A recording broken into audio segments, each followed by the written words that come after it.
When price closes at fair value, you will have a neutral bias. Above fair value, a bullish bias. And below fair value, a bearish bias. We also have top-heavy and bottom-heavy distributions, which can signal a reversal. Here's the hourly profile that opens the session for the day. Price closes below value near the lows of the session. How about this one? Bearish would have been correct. And how about this one? Although the profile closed out slightly positive, we closed below value, so bearish would have been correct. Furthermore, notice how the value area overlaps the prior hour's fair value.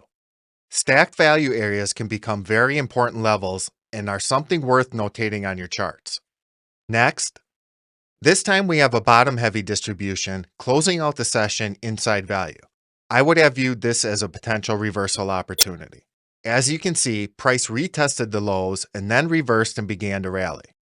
At the closeout of this profile, would you have been bullish, bearish, or neutral?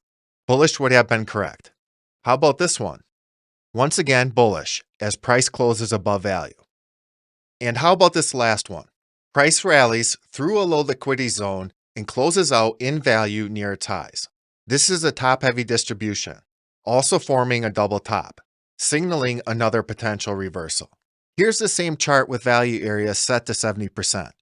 You can see how it becomes much more difficult to analyze the distributions versus a fair value setting of 40%.